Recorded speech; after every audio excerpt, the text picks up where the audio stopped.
इतनी क्विक शादी, इतना क्विक डिवोर्स। ये शादी नहीं हो सकती। नहीं।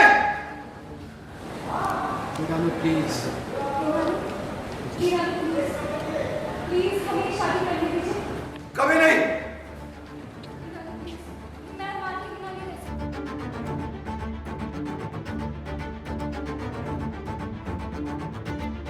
मुझे डर है कि अरमान मेरी बच्ची के साथ, रूही के साथ भी कहीं कुछ गलत ना कर दे। नहीं रूही तो अपनी जिंदगी की सबसे बड़ी भूल करी है। बेटा रुक जा, रुक जा। नहीं।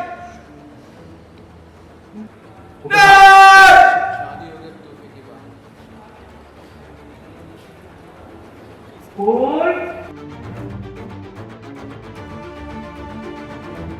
मीरा के साथ किया तुम्हारे साथ नहीं करना।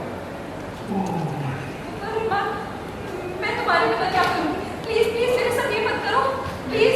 मेरे लिए Right. क्यों? नहीं नहीं अरमान, अरमान चलाने देखो ना। नहीं अरमान। रूही, रूही। देखा आपने कभी इतनी क्विक शादी, इतना क्विक डिवोर्स? आई थिंक ये शॉर्टेस्ट लिव्ड मैरिज होगी। ये एक्चुअली ये मनीष जी के सामने शादी कर रहे हैं और उनका ये ड्रीम है, उनका नाइटमेयर है कि अरमान की शादी रूही से हो रही है और वो उनके पॉइंट ऑफ व्यू से ये पूरे शादी का जो ड्रामा है इसका ये वो हो रहा है। मैं बहुत बार दूल्हा बन चुका हूँ अपनी रियल शादी के अलावा, तो बहुत ही यूजुअल फीलिंग है। बड़ा कॉस्ट्यूम्स थोड़े से हैवी होते हैं, so I want to get rid of it as soon as possible and thankfully it's a very very small scene, so I am very relaxed and chilled. ऐसा सपने शायद वो जो आपकी भावनाओं का जो पीछे गोडाउन होता है, जिसमें वो चीज़ें होती हैं जो आप अक्सर यूज़ नहीं करते हो, फीलिंग्स, लेकिन होती हैं कहीं आपके पास, तो उनमें से कहीं सपने आते हैं। तो ये सपना वैसा ही है कि मुझे डर है कि अरमान मेरी बच्ची के साथ, रूही के साथ भी कहीं कुछ गलत ना कर दे।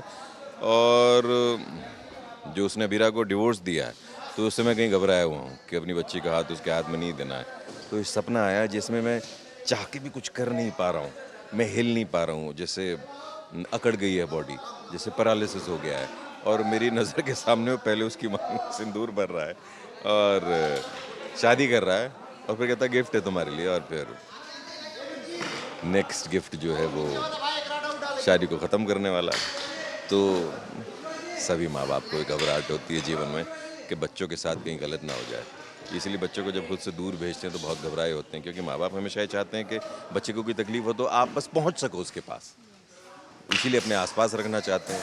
अब यहाँ तो पास में भी हैं, खड़े भी हैं सामने, फिर भी कुछ नहीं कर पा रहे, तो ये जो एकदम बेबसी जो है, तो ये उसके बारे में है ये सीन के आपकी आंखों के सामने आपकी बच्ची के साथ कोई गलत कर रहा है, एथिकली एकदम गलत है, सोशली एकदम गलत है, और आप फिर भी कुछ नहीं कर पा रहे हो। ये तो हम तो खैर सीरियल बना रहे हैं, दुनिया में माँ बापों ने जाने क्या क्या देखा है, तो शायद उनकी वेदना को कहीं महसूस करने की एक कोशिश है।